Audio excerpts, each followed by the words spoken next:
What's up, folks? Hope you're doing fine. Moin moin, meine lieben Sportsfreunde. This is my usual introduction when I start my streams, and yes, I am a partner Twitch streamer and my main game is eFootball 2023.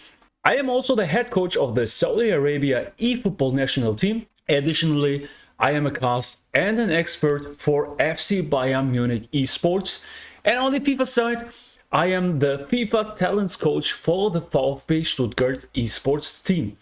That's a short information. I'm also the most watched eFootball streamer on Twitch, most of the time, not every month, but most of the time, so that you know with whom you are talking, or at least whom you are watching. That's me. Why I am doing this video? This is because I want to explain you what it requires to become the first place, or at least a top rated player. I made it to the first place spot in the division ranking on the PlayStation in eFootball 2023 worldwide, and I was also able to achieve a 113 win streak on stream. Each game were streamed live, and I'm really proud of that. This is something which I will never forget, and I'm also aiming, of course, for more. This is not the stop. In the next streams, I want to achieve bigger win streaks, but to win 113 times in a row means a lot to me. And I want to explain you now how. Of course, no matter which tactic, which players, or which formations, whatever, skill is elementary for that. This is for sure. I can't tell you, go for this 4-2-1-3 formation and you will become first place. Of course, it doesn't work like that. You have to understand the mechanism, the mechanics of the gameplay. So, how do you defend? How do you score goals? Or which skills are effective to overcome your opponent's defense? These are many steps, many things which you need to master to become a top player. And of course, this will be now from now on topics on my YouTube channel. I will show you tutorials about every kind of mechanic which is needed to know the gameplay better and better. You have to have both the knowledge and the ability to apply that knowledge onto the game, onto the pitch. This is one thing. For example, many situations requires an extremely high reaction time, okay? Or extremely fast reaction time.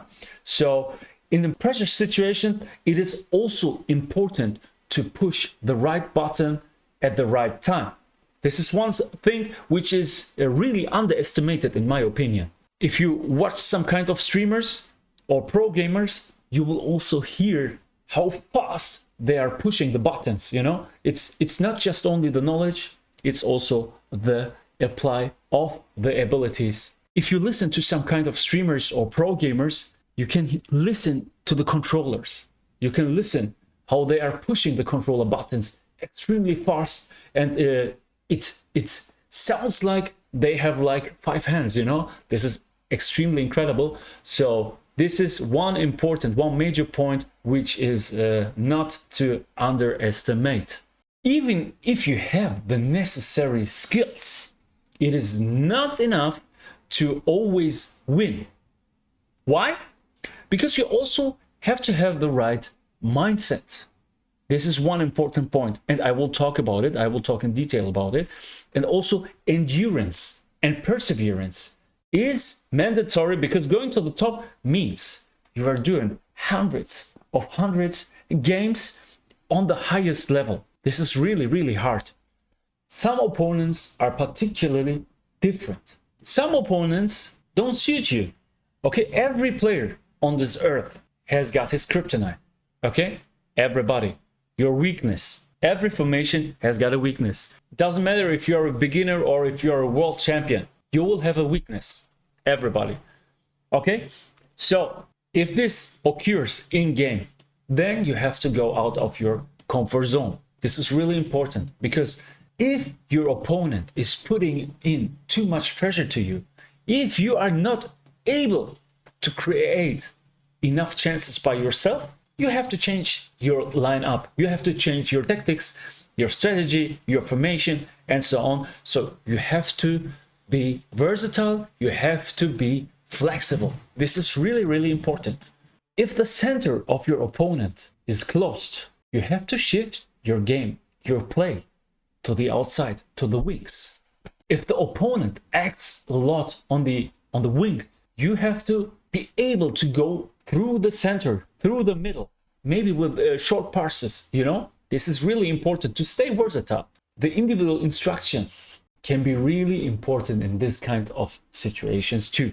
For example, counter target for the offense or man marking for the defense can be key factors in your game. As I mentioned before, we will talk about it in different videos, in different tutorials. I will bring you everything closer, so don't worry about that.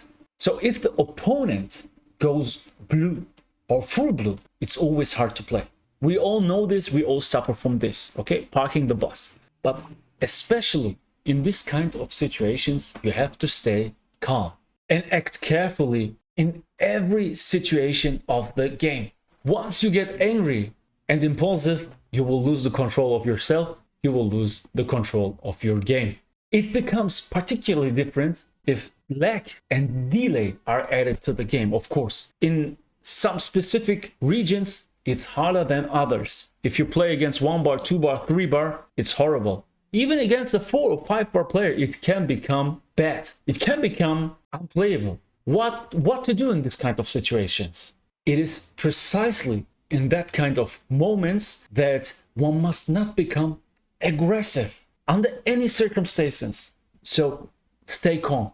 This is the key factor. Of course, it's easy to say, but even me, I am always having this in my mind when I play. Even that I'm playing 97% win ratio, even that I make such win streaks in these kind of games, when I see it's horrible to play, you know, when I'm suffering creating chances, when I'm suffering of the connection, I am keeping in my mind, Mednasah, stay cool, believe in your own abilities and play your game.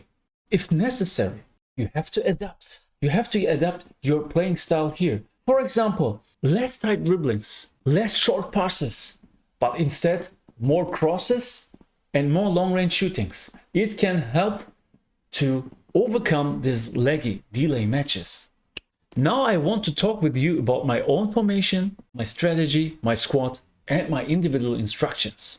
This is called meta formation. I'm playing in a 4-2-1-3 with fullbacks, right back, left back, with a DMF, CMF, with an AMF, 2 center forward, and 1 second striker. The individual instructions are defensive on both on my fullbacks. In this case, it's Albert Ferrer and Tomiyasu, and counter target on Romario, my center forward, and counter target on my second striker, Neymar.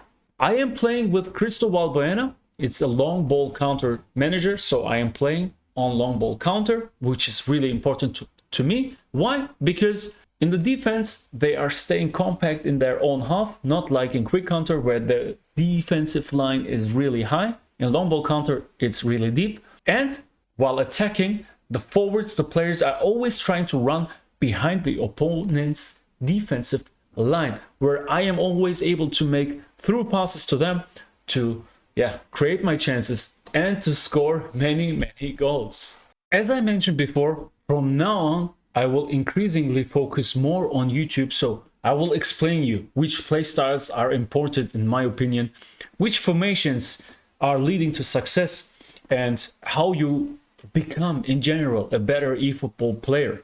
So the upcoming content on my YouTube channel will be tutorials on a wide variety from rock solid defense to effective dribblings and also clinical finishings. So stay tuned, guys. I can't wait to post more, and you will definitely hear from me. Have a good day.